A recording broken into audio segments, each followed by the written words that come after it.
বিসমিল্লাহির রহমানির রহিম। আমি মোহাম্মদ তানজিলুর রহমান, সহকারী শিক্ষক, ইসলাম ও নৈতিক শিক্ষা, পশ্চিম রহিদা মাধ্যমিক বিদ্যালয়, আলীনগর ভোলা, সদর ভোলা। আমি পশ্চিম রহিদা মাধ্যমিক বিদ্যালয়ের 2021 সনের অনলাইন ক্লাসের পক্ষ থেকে সকল ছাত্রছাত্রীদেরকে আন্তরিক ও শুভেচ্ছা জ্ঞাপন করছি। আমি আরও ধন্যবাদ জ্ঞাপন করছি জাতির জনক বঙ্গবন্ধু শেখ মুজিবুর রহমান, ওনার সুযোগ্য কন্যা বর্তমান মাননীয় প্রধানমন্ত্রী শেখ হাসিনা। আমি অভিনন্দন জানাচ্ছি পশ্চিম রহিদা মাধ্যমিক বিদ্যালয়ের সুদক্ষ প্রধান শিক্ষক জনাব সাইদুল হাসান সেলিম স্যারকে। আমি আরও অভিনন্দন জানাচ্ছি অর্থ প্রতিষ্ঠান করতে গিয়ে যে সকল লোক মৃত্যুবরণ করেছে তাদের মৃত্যুর উল্লেখযোগ্য হল মরহুম ধর্ম প্রতিমন্ত্রী মরহুম জনাব শাহজাহান সাহেবকে। তার রোহের মাগফিরাতের জন্য আমি দোয়া কামনা করছি। জনাব আবি আব্দুল্লাহ নসরুল চেয়ারম্যান, আলীনগর ইউনিয়ন, ওনার রোহের মাগফিরাতের জন্য দোয়া কামনা করছি। আমি আরও দোয়া কামনা করছি এই প্রতিষ্ঠান থেকে জনাব আলী আশরাফ হাজি, ওনার জন্য আমি দোয়া করছি। জয়নালউদ্দিন হাজি, মরহুম জয়নালউদ্দিন হাজি, মরহুম সৈয়দ আহমদ খান, সৈয়দ জনাব আব্দুল মাজেদ খান, আমি তাদের জন্য দোয়া করছি। আব্দুল রফিকুল মাল, জানা অজানা যারা এই প্রতিষ্ঠানের জন্য সংগ্রাম করেছে, কষ্ট করেছেন, ত্যাগ করেছেন, অনেক সহানুভূতি করেছেন, অনেক কষ্ট করেছেন, তাদের রোহের মাগফিরাত করেছেন। তো আমরা আজকে আলোচনা করব আখিরাত নিয়ে। আজকে আমাদের হলো আখিরাত।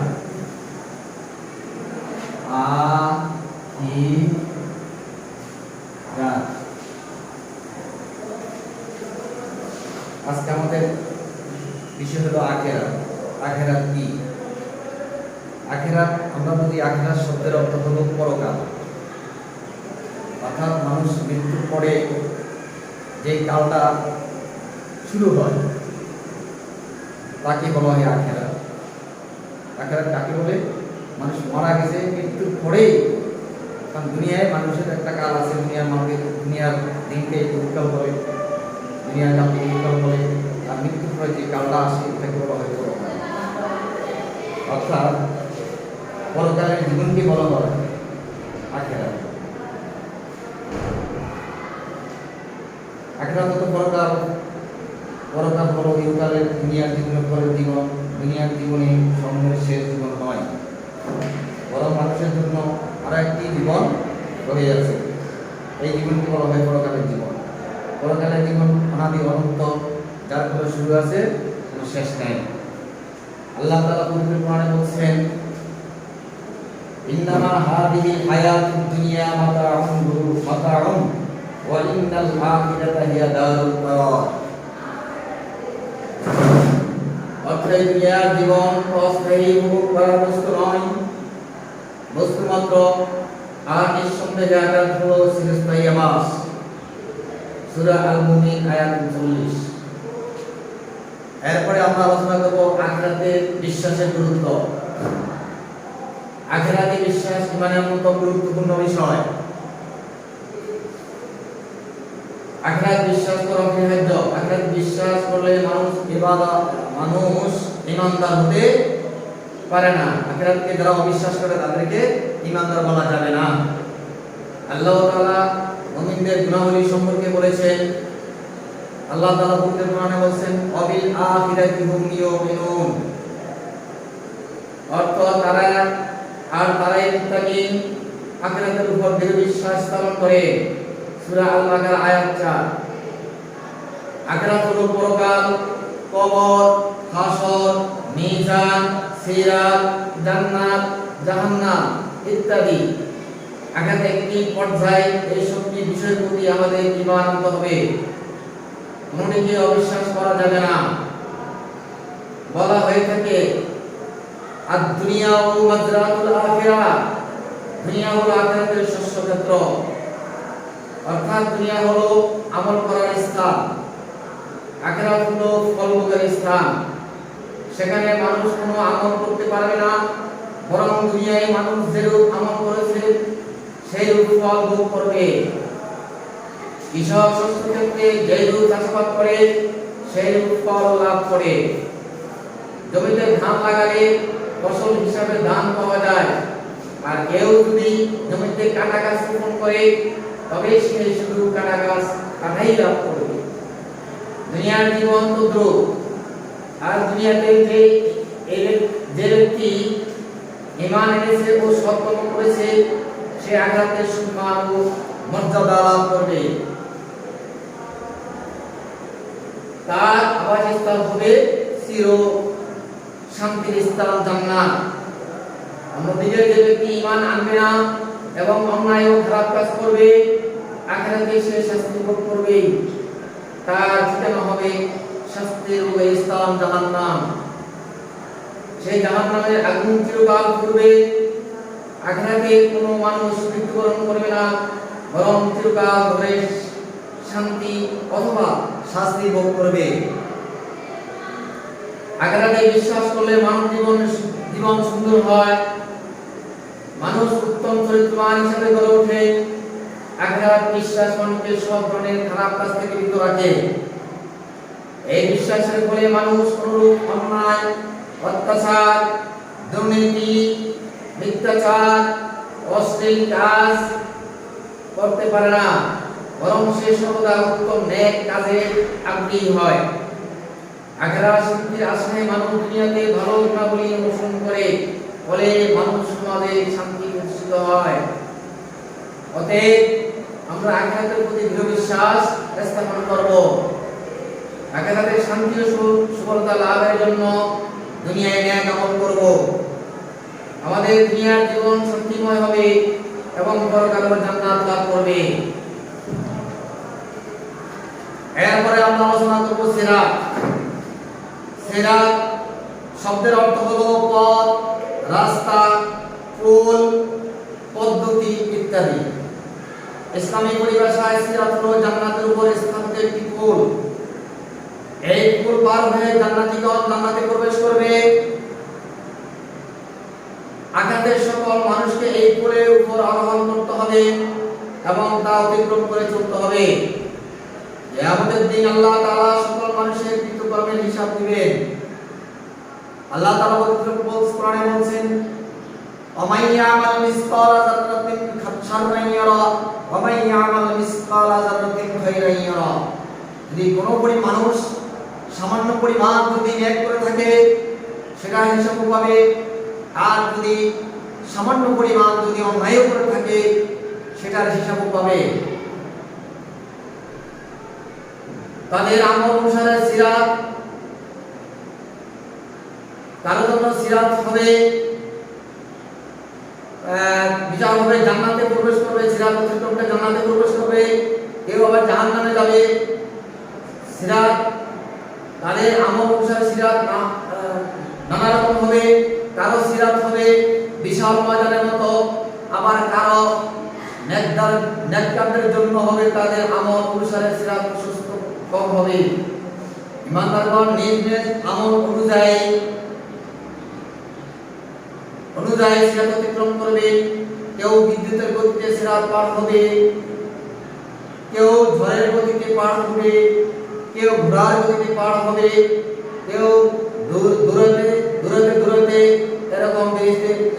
সিরাত অতিক্রম করতে হবে, আবার কেউ হেঁটে হেঁটেও সিরাত পার করতে হবে। কম আমলকারী অর্থাৎ যাদের আমল নাই তারা জান্নাতি নন, আমার হামাগুড়ি খেয়ে অতি কষ্টে সিরাত পার হবে। সিরাতটা হলো অন্ধকারের খোল, সেখানে ঈমান নেক আমল ব্যতীত আর কোনো আমল থাকবে না। সুতরাং দুনিয়ায় যে দৃঢ় ঈমান এনে দৃঢ়তার সাথে ঈমান এনে এবং বেশি নেক আমল করে অধিকারী হবে, তারাই সিরাত অতিক্রম করতে পারবে। আর যারা খোদা না কাজ নেক আমল করে নাই, যাদের কোনো নেক আমল নেই, তারা ওই অন্ধকার ওই ফুল অতিক্রম করা সম্ভব হবে না। তারা কেটে কেটে টুকরা হয়ে ওই জাহান্নামের ভিতরে প্রবেশ করবে। আমাদের নবী হযরত মুহাম্মদুর রাসূলুল্লাহ সাল্লাল্লাহু আলাইহি ওয়াসাল্লাম সিরাত অতিক্রম করে জান্নাতে প্রবেশ করবেন সর্বপ্রথম। তার পূর্বে কেউ এই মর্যাদা লাভ করবেন না। অন্যদিকে জাহান্নামীদের জন্য সিরাত অত্যন্ত ভয়াবহ স্থান। তাদের জন্য সিরাত হবে চুলের চাইতে সূক্ষ্ম এবং তরবারি অপেক্ষা ধারালো। সেখানে কোনো আলো থাকবে না, বরং সিরাত হবে গুড়গুড়ে অন্ধকার। এমন অবস্থায় তারা সিরাত আরোহণ করবে, তারা কিছুতেই সিরাত অতিক্রম করতে পারবে না, বরং তাদের হাত পা কেটে তারা জাহান্নামে পতিত হবে। সিরাত সম্পর্কে পবিত্র কোরআনে আল্লাহ তাআলা বলেন, ওয়া ইন মিনকুম ইল্লা ওয়ারিদুহা কানা আলা রাব্বিকা হাতমান মাকদিয়া। অর্থাৎ এবং তোমাদের প্রত্যেকে তা অতিক্রম করবে, এটা তোমার প্রতিপালকের অনিবার্য সিদ্ধান্ত। সূরা মারিয়া আয়াত 71। এই সম্পর্কে মহানবী সাল্লাল্লাহু আলাইহি ওয়াসাল্লাম বলেন, ইউজাউ সিররাতু বাইনা যুহরাই জাহান্নামা। অর্থাৎ জাহান্নামের উপর সিরাত স্থাপিত হবে। মুসনাদ আহমদ। আমরা সিরাতকে বিশ্বাস করব, সহজে সিরাত অতিক্রম করার জন্য দুনিয়াতে বেশি বেশি নেক আমল করব। এরপরে আমরা আলোচনা করব মিজান। কারণ আখিরাতে মিজান আছে, মিজান অতিক্রম করতে হবে। সিরাত অতিক্রম করার পরে মিজান। মিজান শব্দের অর্থ কালিফাল্লাহ, তুলাদণ্ড, মানদণ্ড, পরিমাপ করার যন্ত্র। ইসলামী পরিভাষায় যে পরিমাপ যন্ত্রের দ্বারা কিয়ামতের দিন মানুষের পাপ পুণ্যকে ওজন করা হবে তাকে বলা হয় মিজান। আল্লাহ তাআলা পবিত্র কোরআনে বলেন, ওয়ানাযাবুল মুআযিনাল কিসতা লিয়াউমিল কিয়ামাহ। অর্থ আর আমি কিয়ামতের দিন ন্যায় বিচারক মানদণ্ড স্থাপন করব। সূরা আল-আনবিয়া আয়াত 47। আমরা নিশ্চয়ই দাঁড়িপাল্লা দেখেছি, এর দুটি পাল্লা থেকে এবং মাঝে একটি দণ্ড থাকে। এগুলোর মাধ্যমে আমরা নানা জিনিস পরিমাপ করে থাকি। মিজান তেমনি একটি মানদণ্ড। এর দুটি পাল্লা মানুষের সকল আমলকে ওজন করা হবে। আর এক পাল্লায় থাকবে পুণ্য এবং অন্য পাল্লায় উঠানো হবে পাপ। যে ব্যক্তি পুণ্যের পাল্লা ভারী হবে সে জান্নাতে যাবে, আর আল্লাহ না করুক যার পাল্লা খারাপ হয়ে যাবে সে জাহান্নামে থাকবে, জাহান্নামে হবে। আল্লাহ তাআলা পবিত্র কোরআনে ইরশাদ করেন, ফামান সাকুলাত মাওয়াজিনুহু ফাউলাইকা হুমুল মুফলিহুন ওয়া মান হাক্কাত মাওয়াজিনুহু ফাউলাইকা আল্লাযীনা হাসিবু আনফুসাহুম ফি জাহান্নাম খালিদুন। অর্থ এবং যাদের পাল্লা পুণ্যের ভারী হবে তারাই হবে সফলকাম, আর যাদের পাল্লা হালকা হবে তারা নিজেদের ক্ষতি করেছে, তারা জাহান্নামে চিরস্থায়ী হবে। সূরা আল-মুমিন আয়াত 102-103। মিজানের পাল্লা পুণ্য নেক কাজ বেশি হলে মানুষ সফলতা লাভ করবে, তার স্থান হবে জান্নাত। এজন্য বেশি বেশি নেক আমলের কাজ করা উচিত। আমাদের প্রিয় নবী হযরত মুহাম্মদুর রাসূলুল্লাহ সাল্লাল্লাহু আলাইহি ওয়াসাল্লাম আমাদেরকে যে আমল শিক্ষা দিয়েছে সেই আমলগুলি আমরা মানব। নবী সাল্লাল্লাহু আলাইহি ওয়াসাল্লাম একটা হাদিসে বলেন, আলহামদুলিল্লাহি তামালুল মিজান, অর্থ আলহামদুলিল্লাহ বলা মিজানের নেকি আল্লাহ পূর্ণ করে দেয়। সহিহ মুসলিম। অন্য হাদিসে রাসূলুল্লাহ সাল্লাল্লাহু আলাইহি ওয়াসাল্লাম বলেন, দুটি বাক্য আছে যা আমায় আল্লাহর নিকট প্রিয়, সেই দুটি বাক্য হলো সহজে এবং মিজানের পাল্লায় ভারী। সেই দুটি বাক্য সুবহানাল্লাহি বিহামদিহি ওয়া সুবহানাল্লাহিল আযীম, সুবহানাল্লাহি ওয়া বিহামদিহি সুবহানাল্লাহিল আযীম। অর্থ পবিত্রতা ও প্রশংসা একমাত্র আল্লাহর জন্য, তিনি মহান ও অতিশয় পবিত্র। তো আমরা আজকে আখিরাত সম্পর্কে সকলে এরকম জ্ঞান অর্জন করতে পেরেছি, সকলে জানতে পেরেছি। আমরা সকলে আখিরাত সম্পর্কে জানবো এবং আখিরাতে বিশ্বাস করব। কারণ আখিরাত বিশ্বাস না করলে কোনো ব্যক্তি ঈমানদার হতে পারবে না। কারণ একটা মানুষকে আল্লাহকে বিশ্বাস করতে হলে তার সাতটা জিনিসকে বিশ্বাস করতে হবে। সাতটার বিষয় হলো একটা হলো ওয়াল আখিরাতিহি, এই আখিরাতকে বিশ্বাস করতে হবে। আখিরাতকে যতক্ষণ না আমরা বিশ্বাস করব ততক্ষণ আমরা কেউ ঈমানদার বলে দাবি করতে পারবো না।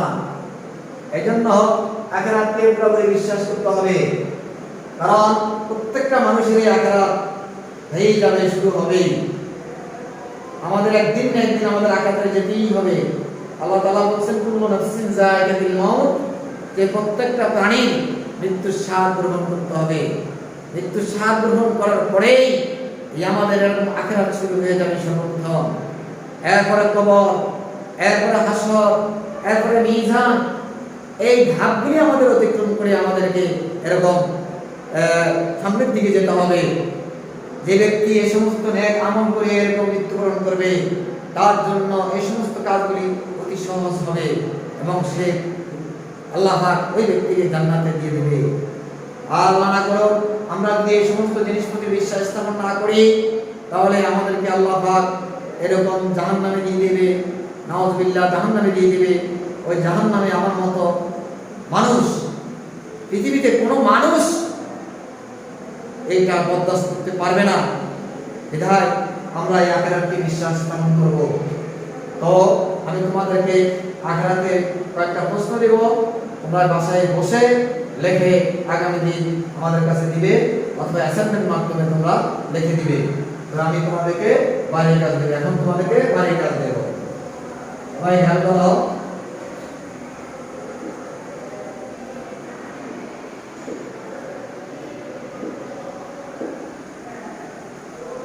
বাড়ির কাজ।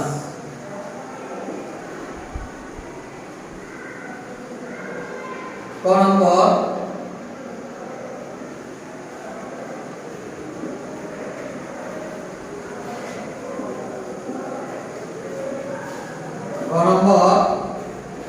আখিরাত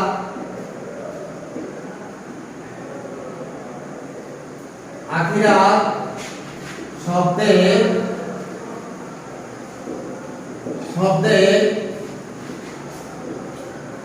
অর্থ কি? আখিরাত শব্দের অর্থ কি? আখিরাত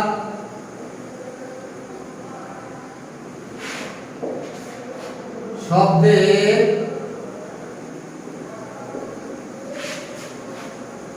অর্থ কি? নম্বর,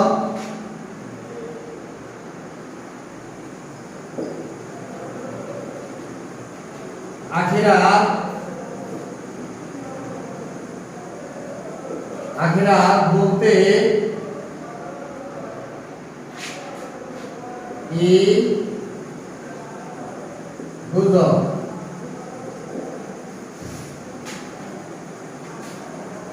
ঘ, দুনিয়া দুনিয়া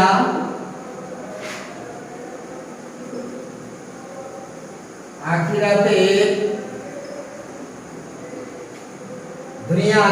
শস্য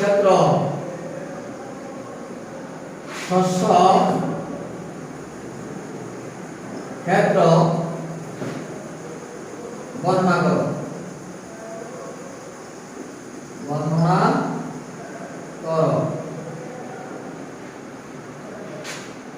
গ্রহ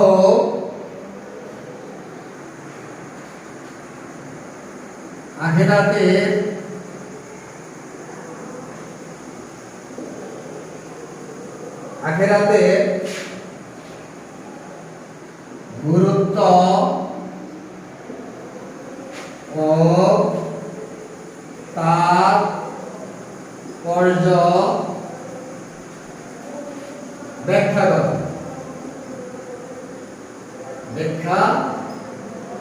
করো। এই চারটা কাজ তোমরা বাসা থেকে সুন্দরভাবে লিখে নিয়ে আসবে, অর্থাৎ অ্যাসেসমেন্ট আকারে।